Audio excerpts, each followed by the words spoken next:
Hey everybody, welcome to Home in Progress, sponsored by RepcoLite Paints and Benjamin Moore, because the paint is the project. You know, if you're going to put in the work, make sure it's going to last. Use the good stuff. All right, here's what we've got coming up on the show today. At the end, I'm going to be digging into the world of William Morris, the man behind those famous wallpapers who ended up reshaping design as we know it. Before that, I'm going to walk you through how to prep and paint a metal outbuilding when you don't even have running water on the job site.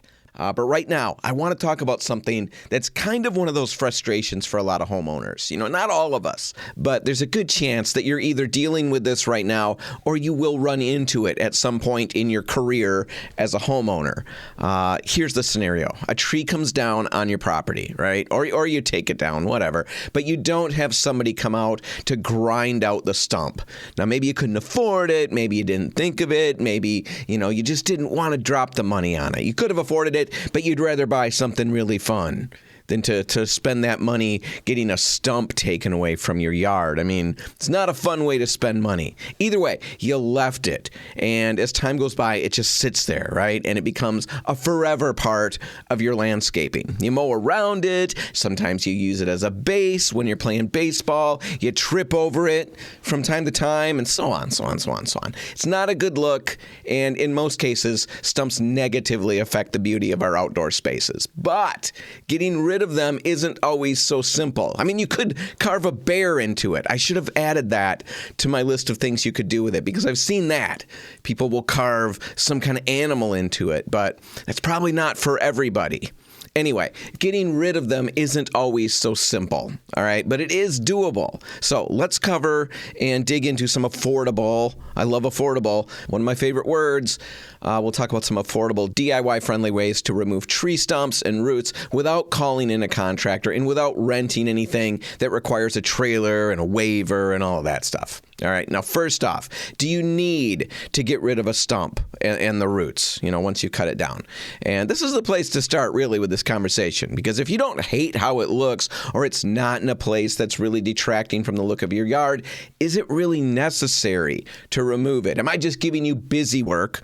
Or is this something that you need to take care of? Well, if you don't hate how it looks, or it's not in a place that's really detracting from the look of your yard, it's probably technically not necessary to remove it. It's not going to hurt anything immediately. Now, I notice I did say the word immediately. That's the word I chose there. It's not going to hurt anything immediately. There is a little foreshadowing in that, so we'll get to that in a minute. But you can leave them in place, and eventually they'll just rot away on their own. Right? It'll go the natural way of everything. We're all doing it right now. Everything will rot away on its own. So that's good.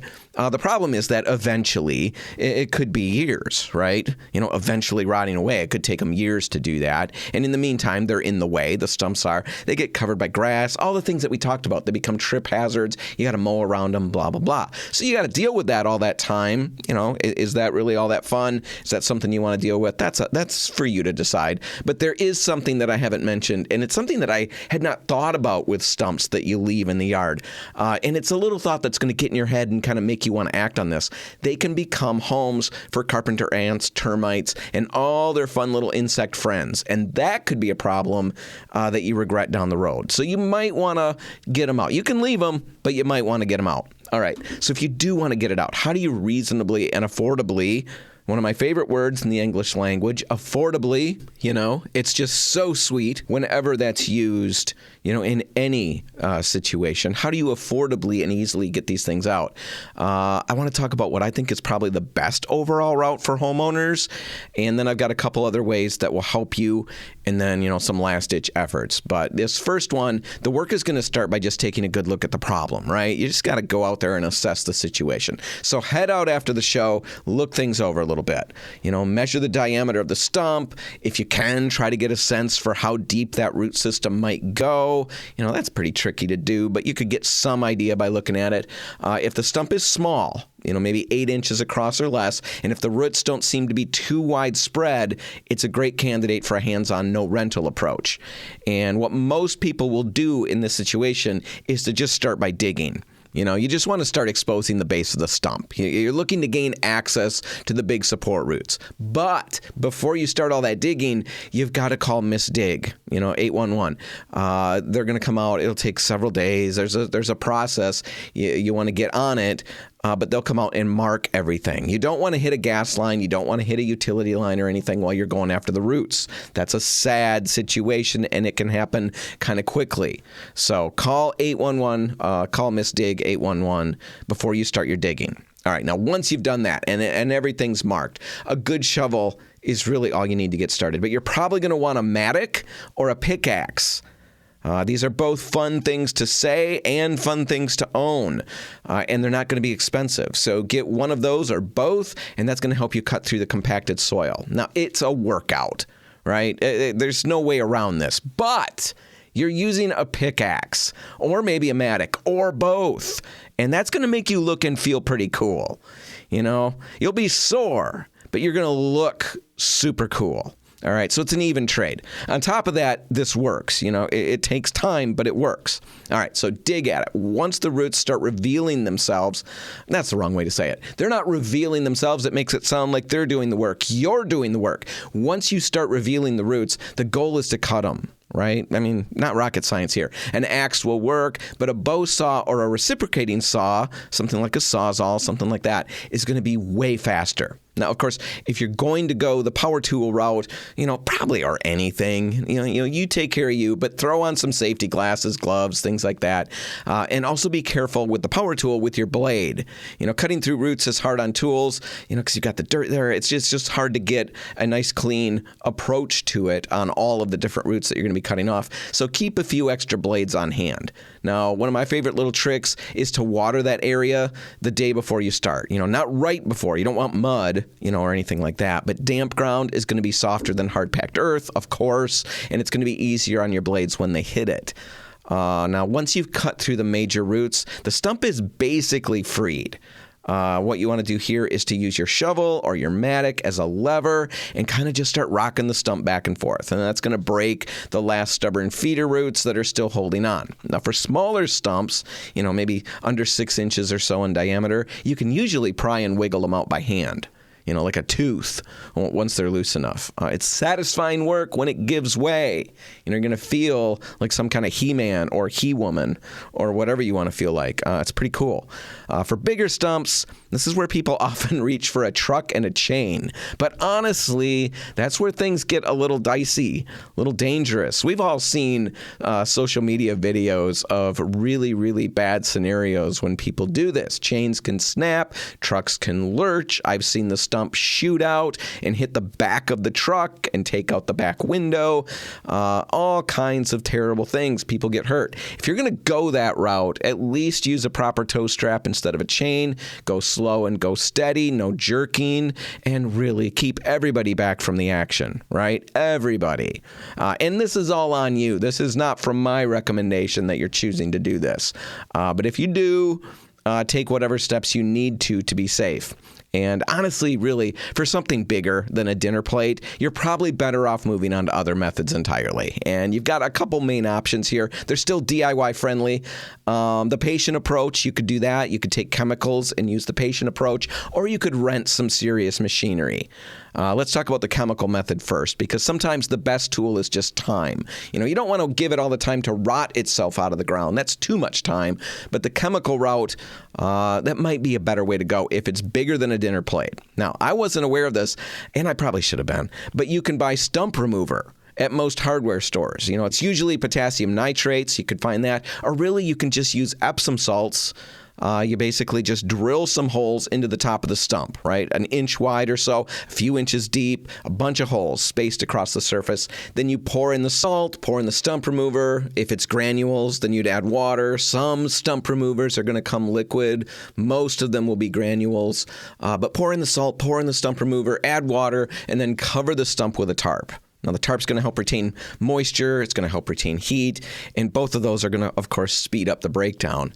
And after a few weeks, sometimes a little bit longer, it softens enough that you can start chopping it apart with a shovel or an axe. Now, it's not quick.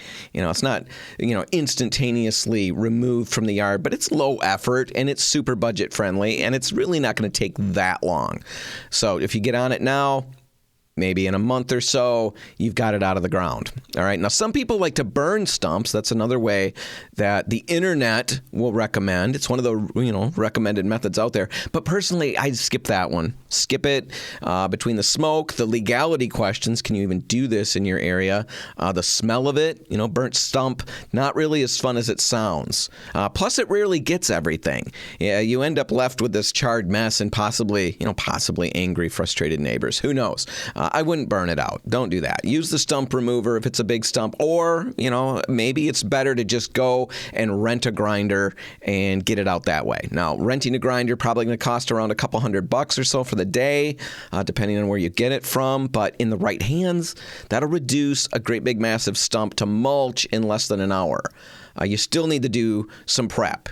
You've got to clear the rocks, branches, stuff like that. Maybe cut the stump down lower with a chainsaw. But really, it's a good compromise between full DIY of digging it out and hiring a professional. If you've got a big stump to deal with, this might be a way to go. Just be aware, of course, I don't even need to say this, but it's on the radio and everybody's listening. So I guess I do have to say it. Stump grinders aren't toys, of course. So wear safety glasses, hearing protection, gloves, follow the instructions. And if it looks too intimidating, just call somebody who's done it before and go that route. All right. However you've removed the stump, the last thing that you need to do is to smooth everything out, of course, and get your yard back in order. So fill the hole with a mix of topsoil, maybe some of the wood chips or the dirt that you dug out. Pack it down lightly.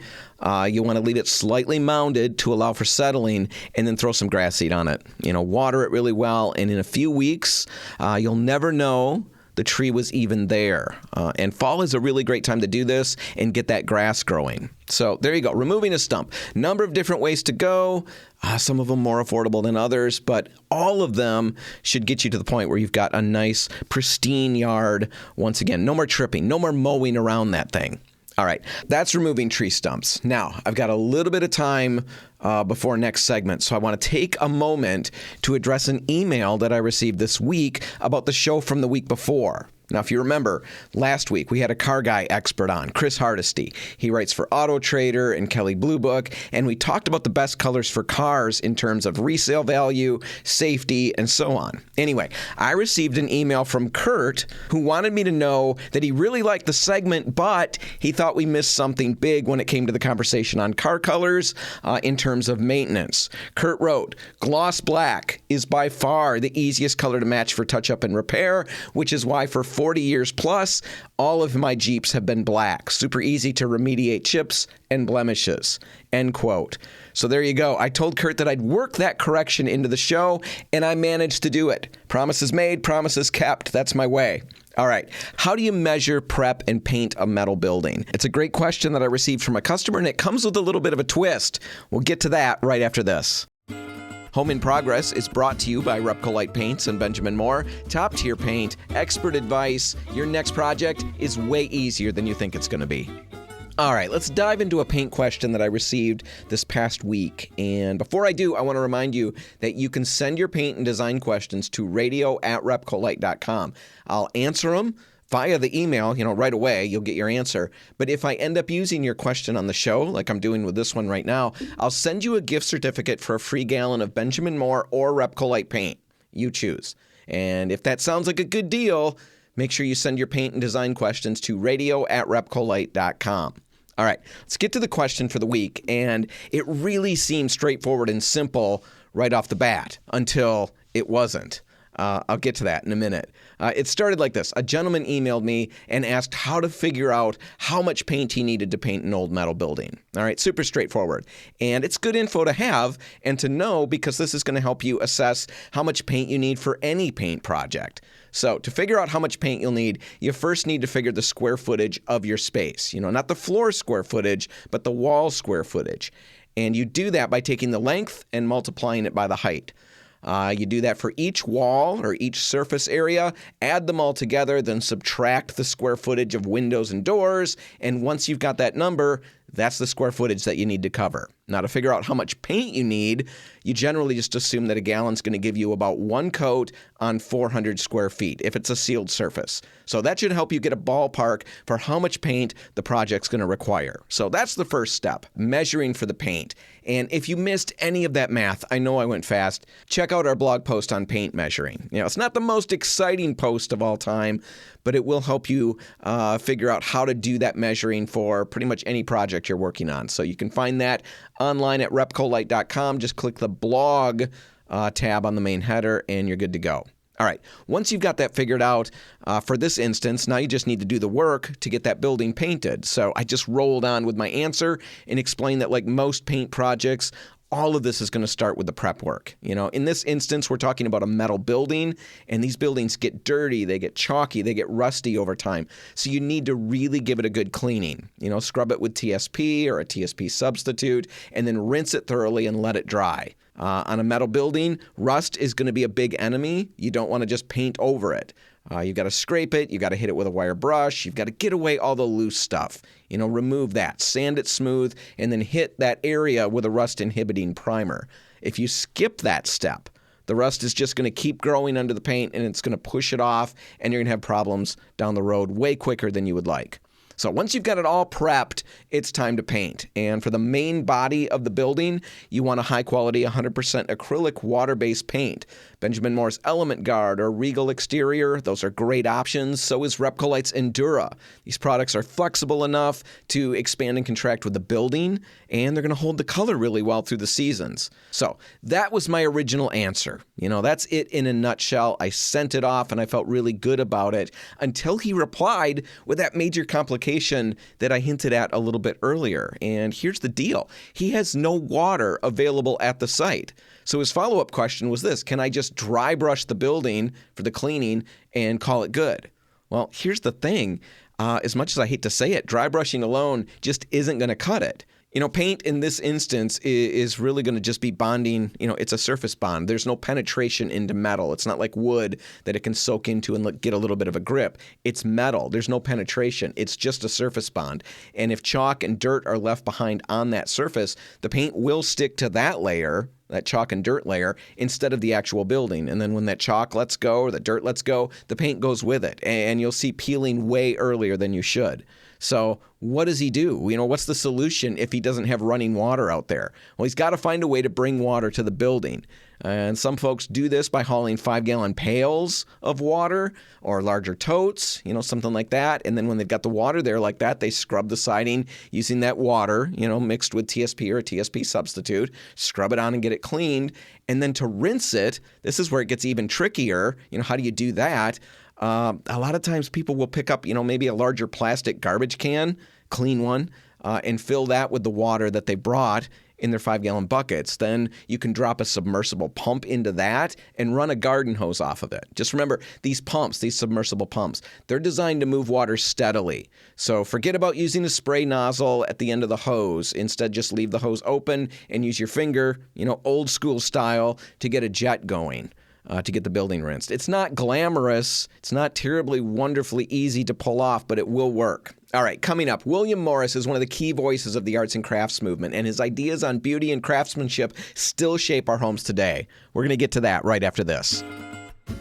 This is Home in Progress, where the to-do list is long, and that's all right. We're not crabbing at you. We're not going to yell at you. That's how it is. It's how ours is, too. It's proudly supported by RepcoLite Paints and Benjamin Moore, because home projects are easier when you've got people you can trust. All right, it's time to talk about William Morris, the wallpaper guru, one of the founders of the arts and crafts movement. William Morris. I want to talk about him and 5 ways that he changed how we think about beauty in our homes, beauty and design. And before I can jump into all of that, I do have to give you like an origin story, some backstory info, because this is going to set up everything that follows. I'll try to move through it quickly so we can get to the really, really good stuff. But, this stuff, you do need some of this to really establish the rest of the story. All right, to begin, we got to go back to the very beginning. Morris was born in 1834, just outside of London. All right, so 1834, William Morris enters the world, and as he grows up through those early years of childhood and such, he spends all of his days, outside exploring. And not all of his days, you know what I'm saying? He's outside a lot. You can picture him, little kid running around in his knickerbockers, his suspenders. He's wandering through woodsy areas, fields, gardens. He's touching everything. He's finding flowers, birds. He's probably running through poison ivy. Probably did that once. He was a good observer. He only had to do that once before he learned never ever do that again. He's probably peeking in badger dens. He was curious. The big bottom line is that he soaked everything in. He's out in nature, soaking it all in. The color of the leaves as the different seasons play out, the way the vines wind around each other, the way birds are moving through the branches. All of that. He absorbs all of that. Now, when he gets older and it's time for college, he heads off to Oxford with the plan of studying theology. And that's where everything begins to change from, where he thought he was going to go with his life into a completely different direction. At Oxford, he meets Edward Burne-Jones. And I'm not sure if you're familiar with the name or not. Edward Burne-Jones, he was a fellow student who would later go on to become one of Victorian England's most celebrated painters. Now, through Edward Burne-Jones, William Morris is introduced to the Pre-Raphaelites. A group of artists. Just think of them as the long-haired proto-hippies of the Victorian art world. That should at least give you a good vision of who they are. Their vision as artists was to move dramatically away from the idealized forms and the softened landscapes of the Royal Academy. And what they wanted to replace them with was, vivid colors, incredibly intricate details, things like that. They wanted to represent what was truly there in the world and what the eye was truly seeing. That's the important thing to take away. Truth in art, that's what they were after. And for Morris, that concept, that idea wasn't just interesting, it was completely electric. It completely captured him. He'd already felt a little bit of those stirrings as a boy, wandering the countryside and soaking in nature, but with the Pre-Raphaelites, it all clicked into place. What had been a feeling before was now a philosophy. Truth in art, truth in architecture, truth. That's what he was after. Now, a little bit later, that philosophy that he's forming runs headfirst into a practical problem.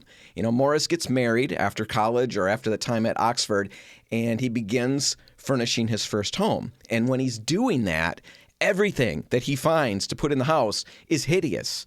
It's mass-produced. It's over-ornamented. It's too much. It's practically exactly what you'd expect to find in the Victorian era. So he's encountering all of this ugly decor, for lack of a better word. And what's he going to do? Well, rather than tolerate what he couldn't stand, he decided to go to work designing things for himself. With help from his wife and his circle of artist friends, he spent 2 years creating furniture, textiles, glass, murals, things that matched his ideals.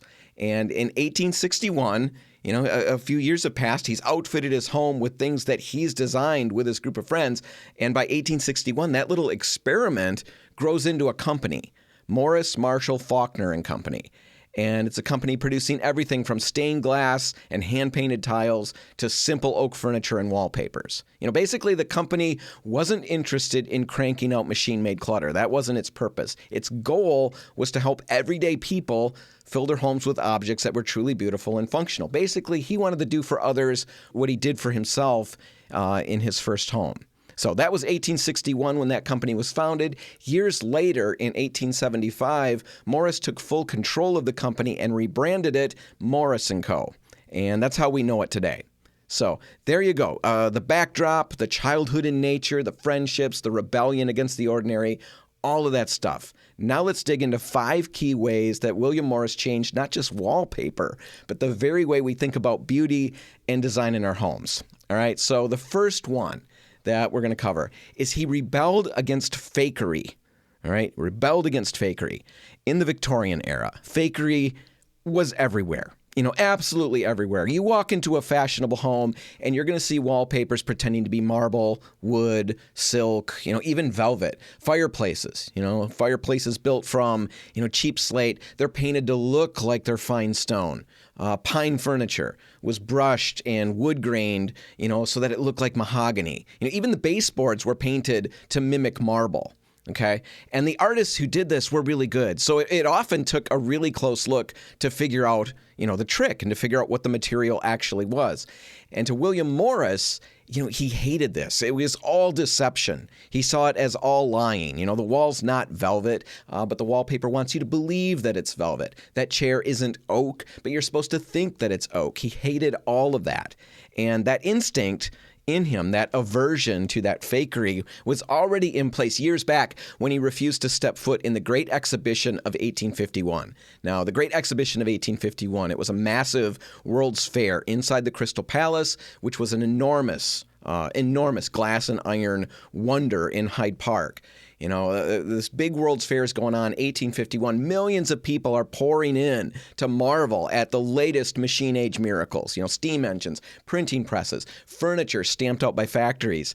At this point in time, Morris is 16 years old. His family buys tickets.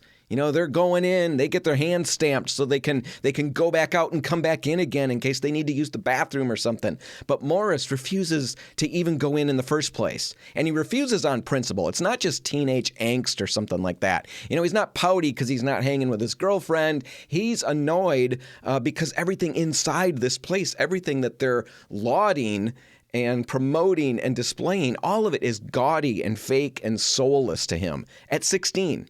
And he wants no part of it. So that was early on in his life. Later, his friendship with the pre-Raphaelites that I mentioned earlier, that friendship deepens those ideas and those ideals. And he develops this passion that follows him the rest of his life, this passion to speak truthfully with his art, with his designs, and with the materials that he uses. That just becomes ingrained in him. And that conviction shows up really interestingly in his first home, the Red House. Most Victorians would choose to cover brick, when they built a house out of brick, they'd choose to cover it with stucco or paint or something like that, anything to cover that brick up. But Morris and his architect friend, Philip Webb, left theirs completely bare. Deep red brick, plain, unapologetic. It was all about honest materials. It was about honest construction, hiding nothing, just complete honesty. That same principle ends up running through all of his wallpapers and his textiles. Morris drew his patterns from super careful observation, sketching roses in his own garden, watching birds steal strawberries at his country home, things like that. But his wallpapers, they weren't trying to be nature or to fool you into thinking that your wall was a meadow. That wasn't his goal. Instead, they celebrated what they actually were. Beautifully crafted patterns inspired by the natural world, but at the end of the day, still just images on paper. He wasn't trying to hide that fact. They were honest about being decoration, and they were honest about their inspiration and where it came from. And this was just a huge breath of fresh air in that time period. By prioritizing honesty, William Morris challenged the Victorian assumption that beauty required pretense. His ideas sparked the arts and crafts movement, like we talked about at the very beginning. He influenced designers across Europe and America, all over the place, and he ended up paving the way for modernism's idea of form follows function. Even today, when we admire exposed brick, natural wood, or just simple organic patterns, we're still echoing Morris's vision. So that's the first way William Morris changed how we think about beauty and design in our homes. He replaced fakery with honesty. Now let's get to the second way that Morris changed how we think about design. And this builds directly on what we just talked about. For Morris, design wasn't just about taste, it was about morality. And this might sound a little extreme, but Morris believed something really, really radical, that living surrounded by lies, even small ones like fake wood grain, living surrounded by lies actually changed who you were. Dishonest, cheap, or ugly design, he argued, didn't just offend the eye. I'm not just offended, visually or aesthetically by this. It actually damaged people. And on the flip side, good design, useful, beautiful, honest design, could make life better for everybody that it touched.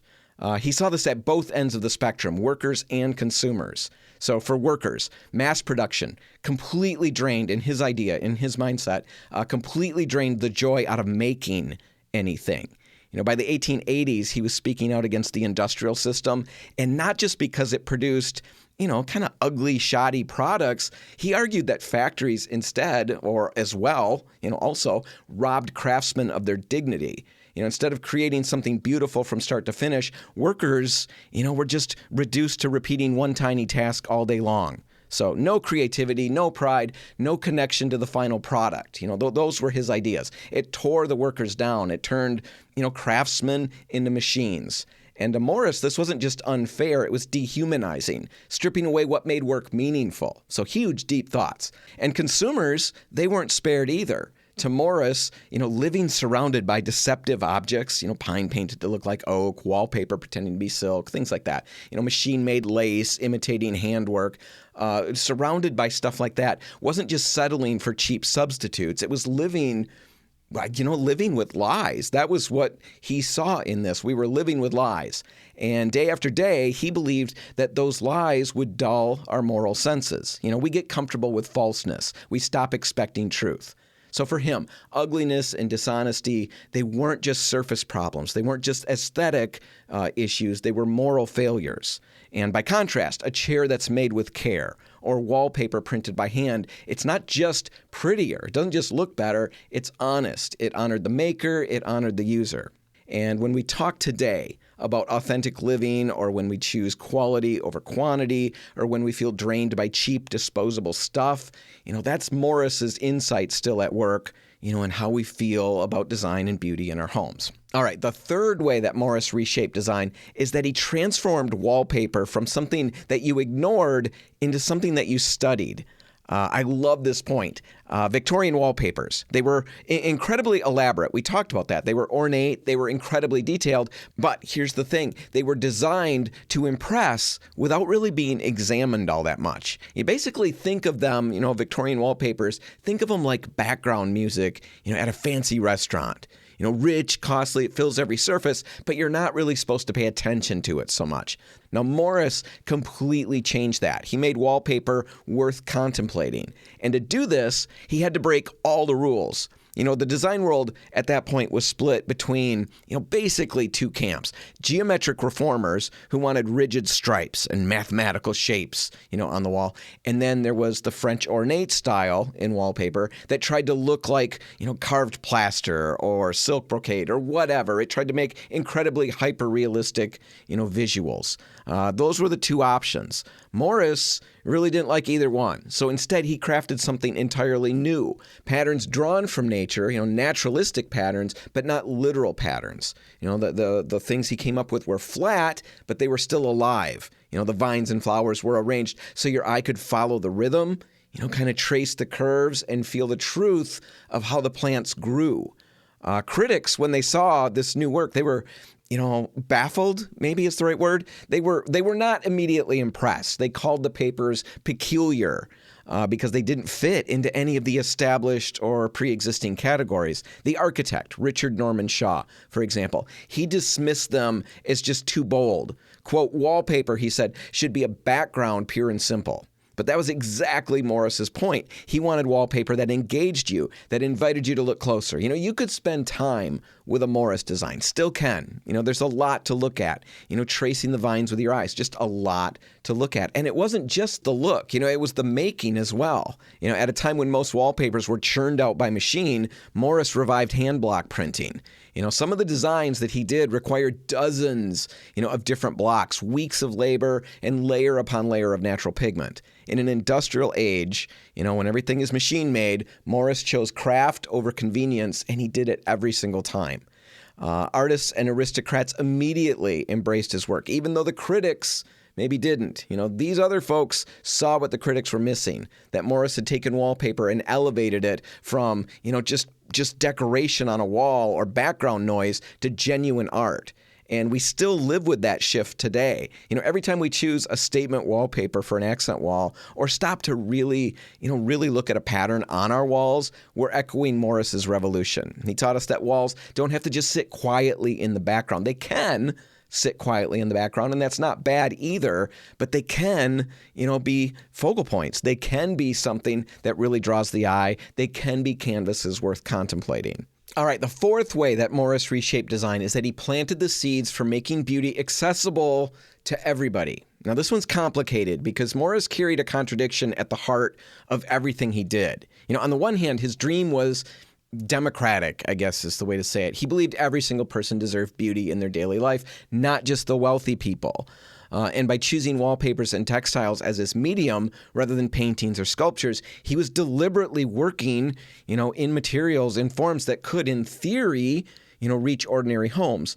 But there's a problem. Morris was uncompromising about quality. We talked about it a little bit. He insisted on hand printing. He insisted on natural dyes and weeks of painstaking labor for every design. I've got a video linked in the show notes that shows exactly what the process was like, and it's astonishing. Some Morris papers required 15 separate wood blocks, each one pressed carefully into place, and every time you watch the craftsman press it down, you can hear a cash register ding. Just listen for it. You can hear it. And that's the point I'm getting at. Because of the method, the papers that he made were crazy expensive. So expensive that only the wealthy and the upper middle class could even afford them. Exactly the opposite of what he was trying to do. And he knew this, and it really drove him nuts his entire career. He wanted to create beautiful things for everybody while also paying craftsmen a fair wage and using the finest materials and methods. But all of that together really ended up just being art for the elite. That's what he ended up doing. So what's his real contribution here? I guess I think it boils down to this. Morris established the principle that art belonged in everyday spaces. He started the conversation that, beauty is for everybody, regardless of your class or your income. According to him, the dining room in my house, my little nondescript house, that's just as worthy of displaying art and beauty as a museum gallery, right? And that's really, really radical. He was treating common homes with the same dignity as elite mansions or institutions. And while he couldn't practically make that all work out, the way that he wanted to, he couldn't make that work out himself. Later designers were able to complete his vision. They took the aesthetic principles that he established and eventually found a way to adopt them for mass production. And finally, when that happened, all of us, even the regular folks like us, I can only speak for myself, the regular folks like me could have access to truly beautiful items for our homes and our lives. So Morris planted the seeds, others harvested the crops. And maybe, just thinking about it, maybe his contradiction was necessary. If he had compromised on quality, his designs might not have been compelling enough to inspire later generations. By proving the value of beauty at the highest level, he kind of made the case for why everybody deserved access to it. At least that's a way to look at it. All right, finally, the fifth way that Morris changed how we feel about beauty and design. He didn't just influence products, he sparked a movement. I've said it a few times already, but William Morris became the central figure in the arts and crafts movement. His ideas, honest materials, using honest materials, and using them honestly, that idea, the idea that beauty belongs in daily life, that dignity belongs in craft, all of those ideas form the foundation for the arts and crafts movement. And for Morris, it wasn't just about style or just about aesthetics.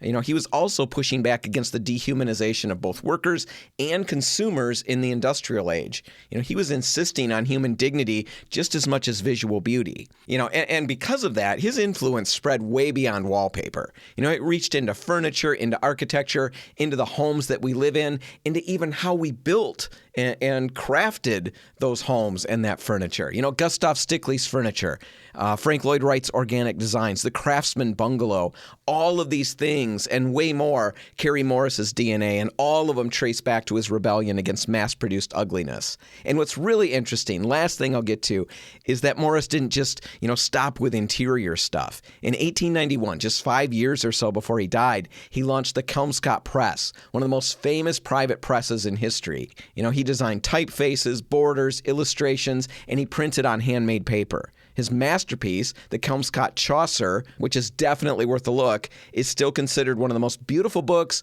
ever created. But of course, you can see it coming from a mile away. That same contradiction that he struggled with his wallpaper and all of that followed him here. The books that he was making, they were so labor intensive, they could only be afforded by wealthy collectors. Still, he did set a standard of beauty that others would later adapt and spread through modern printing technologies. So the guy was just moving in all kinds of directions all the time.